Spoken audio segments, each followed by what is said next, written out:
سورۃ الشورى آیت نمبر 10. اعوذ باللہ السمیع العلیم من الشیطان الرجیم من حمزہ ونفخہ ونفثہ وما اختلفتم فیہ من شیء فحکمہ الی اللہ ذلکم اللہ ربی علیہ توکلت والیہ انیب. وما واو کا مطلب اور، ما جس چیز میں اختلفتم تم اختلاف کرو، فی کا مطلب میں ہی اس، اور وہ چیز کہ تم اختلاف کرو اس میں، من شیء من کا مطلب سے شیء کسی چیز سے، اور کسی چیز سے بھی جو تم اختلاف کرو، فحکمہ فا کا مطلب پس، حکم کا مطلب حکم ہو اس کا، فحکمہ پس اس کا حکم، الی اللہ الی کا مطلب کی طرف، اللہ اللہ کی ہے. ذالکم یہ، اللہ اللہ ہے، ربی میرا رب، علیہ علی کا مطلب پر ہی اس، علیہ اس پر، توکلت میں نے بھروسہ کیا، وَإِلَيْهِ وہ کا مطلب اور، الی کا مطلب کی طرف ہی اس، وَإِلَيْهِ اور اسی کی طرف، انیب میں رجوع کرنے والا. وَمَا اخْتَلَفْتُمْ فِيهِ مِنْ شَيْءٍ اور جس چیز میں بھی تم اختلاف کرو گے، فَحُكْمُهُ إِلَى اللَّهِ بس اس کا حکم اللہ ہی کی طرف ہے. وَذَلِكُمُ اللَّهُ رَبِّي عَلَيْهِ تَوَكَّلْتُ یہ اللہ ہے میرا رب، اسی پر میں نے بھروسہ کیا، وَإِلَيْهِ أُنِيبُ اور اسی کی طرف میں رجوع کرنے والا ہوں.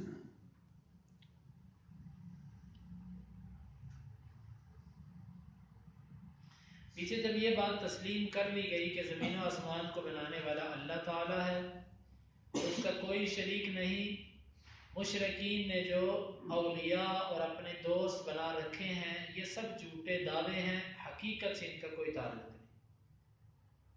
تو جب یہ بات طے ہو گئی کہ صرف ایک اللہ ہی خالق ہے، وہی مدبر ہے، وہی سارے معاملات کو چلانے والا ہے، تو پھر اگلی بات کی بنیاد بھی اسی پر ہے کہ پھر حکم بھی اسی کا چلنا چاہیے. جب یہ ساری باتیں تم نے تسلیم کر لی، پھر حکم بھی اس اللہ کا ہے، جس چیز میں بھی تم اختلاف کرو. امام ابن کثیر رحمۃ اللہ علیہ، ویسے قرآن کے الفاظ بھی اس عموم کو بتلاتے ہیں، لیکن امام ابن کثیر نے بھی یہاں پر لکھا کہ اختلاف عقیدے میں ہو، اختلاف عمل میں ہو، اختلاف دنیاوی معاملات میں ہو، گھریلو معاملات میں ہو، کسی چیز میں بھی اگر لوگوں کا آپس میں اختلاف ہو جائے، عقیدہ کیا ہونا چاہیے، عمل کیسا ہونا چاہیے، نماز اور یہ معاملات کیسے ہونے چاہیے، اور تجارت کے اندر اختلاف، گھر کے معاملات، کسی بھی معاملے میں جب اختلاف ہو، فحکمہ الی اللہ بس اس کا حکم اللہ کی طرف. اختلافات میں معیار صرف اور صرف ایک اللہ کی ذات اور اس کا مقرر کیا ہوا دوسرا معیار محمد رسول اللہ صلی اللہ علیہ وسلم. یہاں پر اللہ کا نام صرف ذکر کیا گیا، محمد صلی اللہ علیہ وسلم کا نام نہیں ذکر کیا گیا. اس کی وجہ یہ ہے اللہ اور اس کے رسول کی بات ایک ہے. بعض جاہل لوگ کہتے ہیں کہ یہ حدیث قرآن کے خلاف ہے، اس لیے ہم اس حدیث کو نہیں مانتے. در حقیقت ان کا حدیث ذوق نہیں، حدیث سے ان کا تعلق نہیں، ان کا حدیث سے واسطہ نہیں ہے، اس لیے وہ کہتے ہیں کہ حدیث قرآن سے ٹکراتی ہے. وگرنہ ایک چراغ سے نکلنے والی روشنی، ایک چراغ سے نکلنے والے دو نور آپس میں کیسے ٹکرا سکتے ہیں؟ جس کا مصدر اور مرجع ایک ہے وہ کیسے ٹکرا سکتا ہے آپس میں؟ اس لیے بعض جاہل لوگ جب اختلافی مسائل میں ان کو دلیل نہیں آتی کسی چیز کی تو جلدی سے کہہ دیتے ہیں کہ یہ حدیث قرآن کے خلاف ہے، اس لیے ہم قرآن کو مانتے ہیں، حدیث کو نہیں مانتے. یہ یقیناً ایک بہت بڑی گمراہی ہے. اللہ تعالیٰ نے اپنے رسول کو بھیجا قرآن کی تشریح کرنے کے لیے، لِتُبَيِّنَ تاکہ تو بیان کرے، مَا نُزِّلَ إِلَيْهِمْ اس کو جو ان کی طرف نازل کیا گیا. رسول تو قرآن کی تفسیر کرنے کے لیے آئے تھے، اگر رسول کی باتیں قرآن کے خلاف ہو تو تم تفسیر کرو گے قرآن کی؟ سوچنے والی بات ہے. جس کو اللہ نے تفسیر کرنے کے لیے بھیجا، تم اس کی بات کو کہتے ہو یہ قرآن کے خلاف ہے۔ یہ ظلم نہیں، یہ جہالت ہے، یہ ظلم ہے، ناانصافی ہے۔ مثال کے طور پہ فاتحہ کے مسئلے میں کئی لوگ کہہ دیتے ہیں، میں صبح ایک کلپ دیکھ رہا تھا، ایک مولوی صاحب ٹی وی پر لوگوں کو یہ کہہ رہے تھے، ٹھیک ہے یہ حدیث ہے کہ لا صلاۃ لمن لم یقرأ بفاتحۃ الکتاب، جو سورۃ فاتحہ نہیں پڑھتا اس کی نماز نہیں ہوتی، لیکن یہ حدیث قرآن کے خلاف ہے۔ کون سی قرآن کی ہے؟ قرآن کہتا ہے اذا قرئ القرآن فاستمعوا له وانصتوا لعلکم ترحمون، جب قرآن پڑھا جائے تم خاموش ہو کر سنو تاکہ تم پر رحم کیا جائے۔ کان لگاؤ اور خاموش ہو، یہ اس ایت کے خلاف ہے قرآن کی، اس لیے ہم حدیث کو نہیں لیتے، ہم قرآن کی ایت کو لیں گے۔ دیکھو اس مولوی کی کیا اوقات ہے کہ یہ قرآن حدیث پر حاکم بن کے بیٹھا ہوا ہے کہ یہ قرآن کے خلاف ہے اور یہ قرآن کے موافق ہے۔ در حقیقت ان کی خواہشات، ان کا تعصب ہے ان کے دلوں میں کہ جو ان کو دکھاتا ہے کہ یہ حدیث قرآن کے خلاف ہے۔ در حقیقت قرآن اور حدیث آپس میں ٹکراتے نہیں ہیں، اصل بات یہ کہ جہاں پر مولوی کا تعصب اور اس کی ضد اور اس کا باپ دادا اور ہٹ درمی آتی ہے، پھر وہ وہاں پر فتوے لگاتا ہے کہ یہ حدیث جو قرآن کے خلاف ہے۔ یہ دعویٰ میرا نہیں ہے، میں تو بہت چھوٹا ہوں علم کے اعتبار سے، میرے سے پہلے امام ابن حبان اور ائمہ محدثین نے یہ دعویٰ کیا کہ کوئی ایک حدیث ایسی نکال کے دکھاؤ کہ جو قرآن کے خلاف ہو۔ دو حدیثیں آپس میں صحیح ہوں تو وہ نہیں ٹکراتی، ناسخ منسوخ اور یہ معاملات نکل آتے ہیں، لیکن قرآن اور حدیث یہ آپس میں نہیں ٹکرا سکتے۔ اس لیے اللہ یہاں پر صرف اللہ کا نام لیا گیا، اللہ کے رسول کا نام نہیں لیا گیا، کیونکہ اللہ کا فیصلہ اللہ کے رسول کا فیصلہ اور اللہ کے رسول کا فیصلہ اللہ کا فیصلہ، اس لیے فرمایا کہ اللہ ہی کی طرف اپنے اختلافات کو لے کر آؤ۔ اب ہم نے کیا معیار بنا رکھے ہیں؟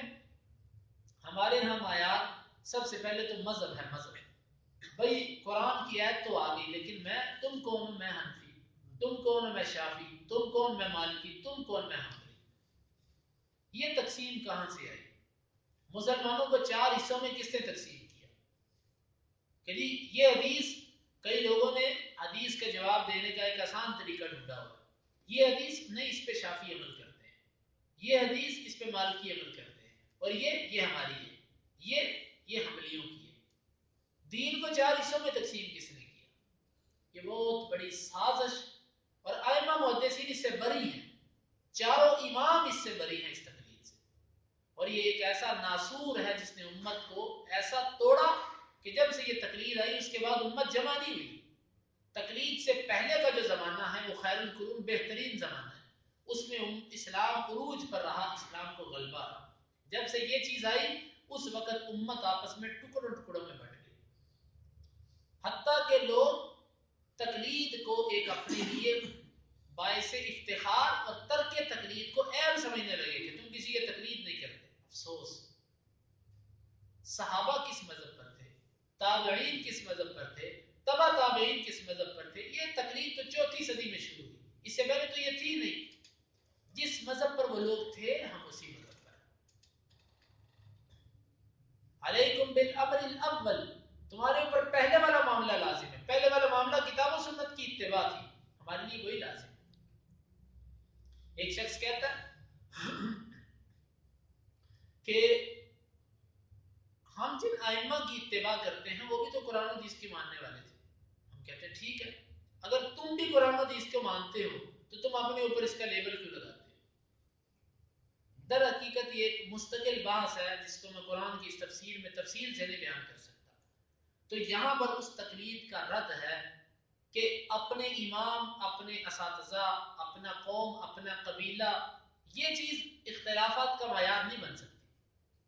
معیار اختلافات کا صرف اور صرف اللہ اور اس کے رسول ہے۔ ان کی کورٹ میں فیصلہ لے کر آؤ، جو فیصلہ اللہ اور اس کے رسول کریں وہی تمہارے لیے حرف آخر ہے۔ اب امت کو دیکھیے، امت کو یہود و نصارہ کے اندر ہلاکت اور تباہی کب آئی؟ جب تک ان کے انبیاء موجود رہے اور اس کے کچھ دیر بعد تک وہ اپنی کتاب تورات اور انجیل سے ہی اپنے فیصلے کرواتے ہیں۔ جب انبیاء دنیا سے چلے گئے، وقت گزرا، اس کے بعد انہوں نے اپنے علماء کو اتخذوا احبارهم ورهبانهم اربابا من دون اللہ، انہوں نے اپنے مولویوں کو اور درویشوں کو رب بنا لیا۔ وہ رب بنانا کیا تھا کہ جس چیز کو وہ کہتے ہیں یہ حلال ہے وہ اس کو کہتے ہیں حلال، جس کو وہ کہتے ہیں یہ حرام ہے اس کو وہ کہتے ہیں یہ حرام ہے۔ حلت و حرمت کا معیار تورات اور انجیل نہ رہی بلکہ مولوی رہے، کہ جو مولوی نے کہہ دیا وہ حلال، جو اس نے کہہ دیا وہ حرام۔ یہی چیز اس امت محمدیہ کے اندر بھی آ گئی۔ نبی صلی اللہ علیہ وسلم نے فرمایا تھا کہ لَتَتَّبِعُنَّ سُنَنَ مَنْ كَانَ قَبْلَكُمْ شِبْرًا بِشِبْرٍ وَذِرَاعًا بِذِرَاعٍ أَوْ كَمَا قَالَ۔ آپ نے فرمایا کہ تم پہلی امتوں کی پیروی کرو گے، قدم با قدم اور بالشت با بالشت تم ان کی پیروی کرو گے، یعنی کہ پورے ان کے نقشے قدم پہ چلو گے۔ انہوں نے کیا کیا؟ انبیاء کو چھوڑ کے علماء کو حلت و حرمت کا اختیار دے دیا۔ ہم نے کیا کیا؟ صحابہ تو کتاب و سنت پر رہے، تابعین تبع تابعین کتاب و سنت پر رہے۔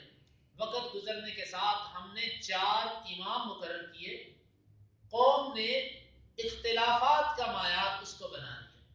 فتویٰ دیا جاتا ہے فلاں فقہ کے مطابق، فلاں فقہ، اور آگے سے کہا جاتا ہے وہ بھی تو قرآن کو ہی ماننے والے تھے، وہ بھی تو حدیث کو ہی ماننے والے تھے۔ بھئی اس وائے کی ضرورت کیوں ہے؟ اس واسطے کی ضرورت کیوں ہے؟ کیا اللہ اور اس کے رسول کے بعد بھی کسی واسطے کی ضرورت تھی؟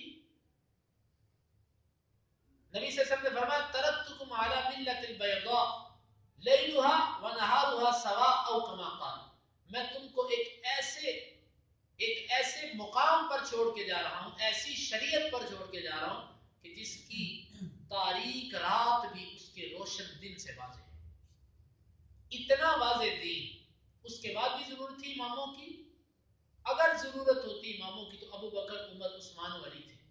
جب وہ بھی نہیں تو پھر امتی جو عامی امتی ہیں ان کو کس نے 4 امام یا کس نے مقرر کیے کہ ان میں سے کسی ایک کی تقلید کرو؟ کس نے کہا؟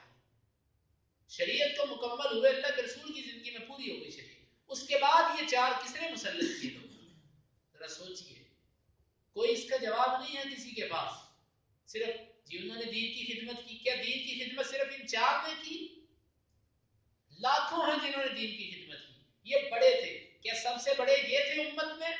ان سے بڑے بھی موجود ہیں، کسی بات کا جواب نہیں ہے۔ تو اس لیے اختلافات اس امت کے اندر جب ہوئے تو معیار کیا چیز بنی؟ معیار یہ ائمہ بنے، حالانکہ معیار صرف اور صرف کتاب اللہ اور سنت رسول۔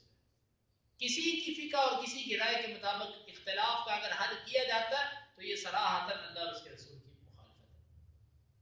پھر کیا ہوا؟ کچھ دیر تک تو 4 مسلح بچھے رہے، یہ معاملات چلتے رہے، پھر اس کے بعد لوگوں نے کیا کیا؟ ان 4 اماموں کو بھی رخصت کر دیا۔ وہ کیسے؟ پھر اس کی جگہ پر جمہوریت آ گئی۔ اب حلال و حرام کا اختیار کس کے پاس ہے؟ پارلیمنٹ کے پاس۔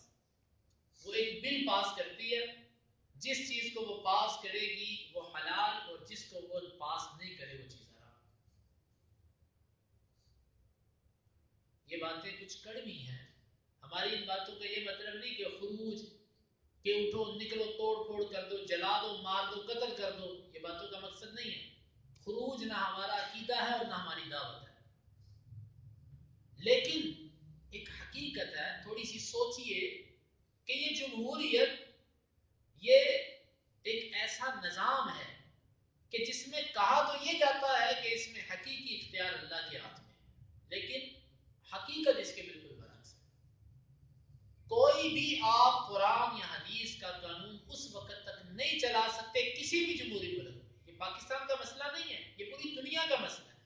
اور جب بھی ہم جمہوریت پر بات کریں گے ہمارا مقصد پاکستان نہیں ہے، پوری دنیا میں جہاں بھی جمہوریت ہے۔ اللہ کے قرآن کی آیت بھی اس پارلیمنٹ کی نعوذ باللہ محتاج ہے، پارلیمنٹ اس پر سائن کرے گی تو اس پر عمل ہوگا۔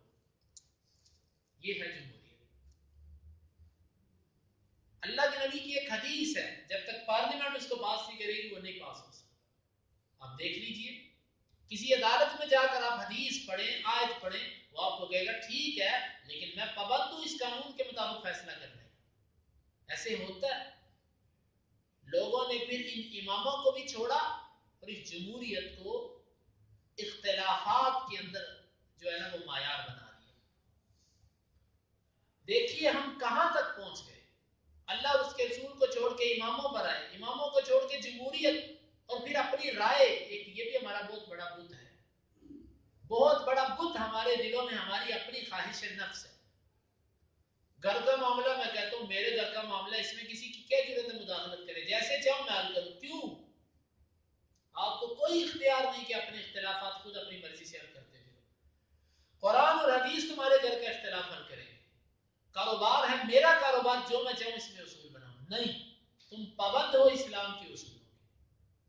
کوئی بھی اختلاف ہو، کوئی بھی معاملہ ہو، اس میں ہم سب کے سب پابند ہیں قرآن اور حدیث کے. لوگوں نے قرآن و حدیث کو چھوڑ کر مذہب کی طرف گئے، جمہوریت کی طرف گئے، اپنے نفس پرستی کی طرف گئے. یہ سب کے سب باطل راستے ہیں. ایک سیدھا سچا سچا راستہ کون سا ہے؟ قرآن اور حدیث کا. یہی کھرا راستہ ہے اور یہی ہماری دعوت ہے. اللہ ہماری اہل حدیث کی دعوت قطعاً کسی شخصیت کی طرف نہیں، کسی شخصیت کی طرف نہیں. نہ میں اپنی طرف بلاتا ہوں، میری جو بات قرآن و حدیث کے خلاف ہے اس کو چھوڑ دو. نہ میں اپنے اساتذہ کی طرف، نہ کسی امام کی طرف. ہم کہتے ہیں صرف قرآن و حدیث پہ آئے. نام اپنا جو مرضی رکھو، اہل حدیث کہلواؤ، اہل سنت کہلواؤ، جو مرضی کہلواؤ، صرف اپنے اختلافات کا جو معیار ہے وہ قرآن اور حدیث کو بنا کہ بھئی اللہ اور اس کے رسول سے بڑھ کر میں کسی کو نہیں جانتا. نبی کے میں نے حدیث سنی ہے، بس میں اس پر عمل کروں گا. کوئی مانتا یا نہ مانے، مجھے دنیا تانا دیتی ہے تو دیتی رہے، میں اسے پیچھے نہیں ہٹوں گا. یہ ہے ہماری دعوت اور یہی ہمارا منہج ہے. اسی کی طرف ہم لوگوں کو بلاتے ہیں. لیکن افسوس کہ اس دعوت پر کیا کیا الزامات لگائے گئے. کبھی یہ کہا گیا کہ یہ تو اماموں کو نہیں مانتے. بھائی اگر تقلید نہ کرنا اماموں کو نہ ماننا ہے تو آپ بھی تو 3 اماموں کی تقلید نہیں کرتے. امام احمد بن حنبل، امام شافعی، امام مالک، ان تینوں کی تقلید تو آپ بھی نہیں کرتے. تو پھر تینوں کو آپ بھی نہیں مانتے، کیونکہ آپ کے نزدیک ماننے کا مطلب ہے تقلید کرنا. تو ان تینوں کو اگر تم کو نہیں ہم مانتے ہیں تو مانتے پھر ہم بھی مانتے ہیں. اور پھر یہ کہا جاتا ہے کہ امت کے اندر اختلاف جو پیدا کیا وہ ان حدیثوں نے کیا. کیسے؟ ساری امت تقلید پر متفق تھی. نعوذ باللہ من ذالک. صحابہ کس کی تقلید کرتے تھے؟ تابعین کس کی تقلید کرتے تھے؟ تبع تابعین کس کی تقلید؟ وہ یہ تقلید یہ باعث افتراق ہے. اس سے اختلاف پیدا ہوا امت کے اندر. دیکھو کیسا پراپوگنڈا ہے کہ جو اصلاح کے داعی ہیں ان کو کہا جاتا ہے کہ تم نے فساد کیا، تم نے امت کو بکھیرا. امت تو 4 اماموں پر متفق. دیکھو 4 چیزوں پر امت متفق تھی. آپ دیکھیے کتابیں کھول کے، ایک بندہ ایک چیز کو حلال کہہ رہا ہے، دوسرا امام اس کو حرام کہہ رہا ہے. یہ کیسی امت متفق ہوئی ہے؟ یہ کیسا اتفاق ہے؟ ایک کہتا ہے اس کی نماز نہیں ہوتی جو سورہ فاتحہ نہیں پڑھتا، امام شافعی کہتے ہیں. اور دوسرا کہتا ہے کہ جو فاتحہ پڑھتا اس کے منہ میں آگ کا انگارہ. یہ کھولیے فقہ کی. ایک کہتا ہے منہ میں آگ کا انگارہ، دوسرا کہتا ہے نماز نہیں ہوتی. یہ کیسا اتفاق ہے؟ یہ کیسا حق ہے؟ کہا جاتا ہے چاروں حق پر یہ کیسا حق ہے؟ ایک چیز کو حرام قرار دے رہا ہے، دوسرا حلال قرار دے رہا ہے. علت و حرمت کا اختلاف اور چاروں پر حق. بھائیو 4 اماموں میں سے کسی ایک نہیں، ہم کہتے ہیں جتنے امام ہیں یہ سب کے سب ہمارے ہیں. ان سب کی قدر کرو، ان سب کی آراء کو لو. لیکن انسان تھے، جہاں پر ان سے کوئی غلطی ہوئی، حدیث کے ساتھ ان کی کوئی بات اگر ٹکراتی ہے تو اس کو چھوڑ دو. اس میں ضد میں آنا، اس میں یہ کہنا اچھا تمہیں پتا چل گیا کہ یہ بات حدیث کے خلاف ہے، ان کو نہیں پتا چلا. یہ وہی دعویٰ ہے جو بعض لوگ اپنے 12 اماموں کے بارے میں کرتے ہیں کہ وہ معصوم ہیں. یہ لفظ نہیں بولا جاتا، باقی ان چاروں اماموں کو ثابت معصوم ہی کیا جاتا ہے. تو اس لیے در حقیقت جب اس تقلید سے پہلے امت میں اتفاق تھا، اسی طریقے سے آج اتفاق قائم ہو سکتا ہے. ترک تقلید سے اتفاق ہو سکتا ہے کہ اللہ اور اس کے رسول کی دعوت پر سب کی تشریح ہو. سارے ائمہ کی خدمات کو لو، سب کو پڑھو، سب سے استفادہ کرو. اپنے آپ کو ایک کے اندر بند کر لینا اور کہنا میں دوسرے کے پیچھے نہیں چلوں گا، یہ کیا انصاف ہے؟ اور پھر تعجب یہ ہے، یہ کہنا کہ ساروں کی بات کوئی اس کی لے لی، کوئی اس کی لے لی، کوئی اس کی لے لی، یہ تو خواہش پرستی ہے. اندازہ لگائیے، حق بات لینے کا نام ہے خواہش پرستی.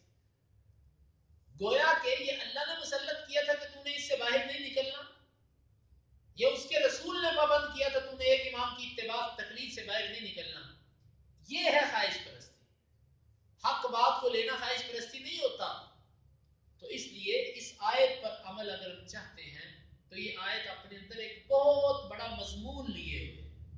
اس میں بہت سارے نظاموں کی تردید ہوتی ہے, بہت سارے عقائد کی تردید ہوتی ہے, اور یہ آیت مسلمان کو ایک منہج دیتی ہے. جس طرح کہ دوسرے مقام پہ اللہ رب العزت نے فرمایا کہ فلا وربک لا یؤمنون حتی یحکموک فیما شجر بینہم. فلا وربک, ہرگز نہیں تیرے رب کی قسم, اس وقت تک یہ مومن نہیں ہو سکتے جب تک یہ اپنے اختلافات میں آپ کو حاکم تسلیم نہ کریں. ثم لا یجدوا فی انفسہم حرجا مما قضیت ویسلموا تسلیما. اور صرف حاکم تسلیم کرنا نہیں, اس کے بعد آپ کا جو فیصلہ ہے اس پر ان کے دلوں میں تنگی بھی نہیں آنی چاہیے. اس کو دل و جان سے تسلیم کر لیں کہ یہ اللہ اس کے رسول کا فیصلہ, میں اس کو مانتا ہوں. یہ ہے اسلام, اور یہ اس آیت کے اندر دعوت ہے. اسی کی طرف ہم بلاتے ہیں, اور یہی ہمارا پیغام ہے. ذالکم اللہ ربی علیہ توکلت, یہ میرا اللہ ہے, یہ میرا اللہ ہے, اس پر میں اعتماد کرتا ہوں, اس پر میں بھروسہ کرتا ہوں. وَإِلَيْهِ أُنِيبُ, اور اسی کی طرف مجھے لوٹ کر جانا ہے. جب اسی پر میرا توکل, اسی کی طرف میں نے لوٹ کر جانا ہے, تو حکم بھی پھر اختلافات میں اسی کا چلے گا. تو اس لیے بھائیو, اختلاف ہو دکان کا, اختلاف ہو گھر کا, اختلاف ہو عقیدے کا, اختلاف ہو نماز کا, اختلاف ہو عمل کا, اس میں معیار نہ باپ دادا, نہ مذہب, نہ قوم, نہ قبیلہ, نہ نظام ملک کا. اس میں معیار اللہ اور اس کے رسول ہیں. اللہ تعالیٰ نے اس پر عمل کرنے کی توفیق عطا فرمائے. وَمَا اخْتَلَفْتُمْ فِيهِ, وَمَا اخْتَلَفْتُمْ فِيهِ, اور جس چیز میں تم اختلاف کرو, اور جس چیز میں تم اختلاف کرو, اور جو بھی تم اختلاف کرو, اور جو بھی تم اختلاف کرو, من شیء, من شیء, کسی چیز سے, کسی چیز سے, فحکمہ الی اللہ, فحکمہ الی اللہ, بس اس کا حکم اللہ ہی کی طرف ہے. بس اس کا حکم اللہ ہی کی طرف ہے. ذالکم اللہ ربی, ذالکم اللہ ربی, یہ اللہ میرا رب ہے. یہ اللہ میرا رب ہے. علیہ توکلت, علیہ توکلت, میں اسی پر بھروسہ کرتا ہوں. میں اسی پر بھروسہ کرتا ہوں. وإلیہ انیب, وإلیہ انیب, اور اسی کی طرف میں رجوع کرتا ہوں. اور اسی کی طرف میں رجوع کرتا ہوں. اللهم انفعنا بما علمتنا وعلمنا ما ينفعنا وزدنا علما. اللهم اقسم لنا من خشيتك ما تحول به بيننا وبين معصيتك, ومن طاعتك ما تبلغنا به جنتك, ومن اليقين ما تهون به علينا مصائب الدنيا. متعنا اللهم بأسماعنا وأبصارنا وقواتنا أبدا ما أحييتنا, واجعله الوارث منا, واجعل ثأرنا على من ظلمنا, ولا تجعل مصيبتنا في ديننا, ولا تجعل الدنيا أكبر همنا ولا مبلغ علمنا, ولا تسلط علينا من لا يرحمنا. وآخر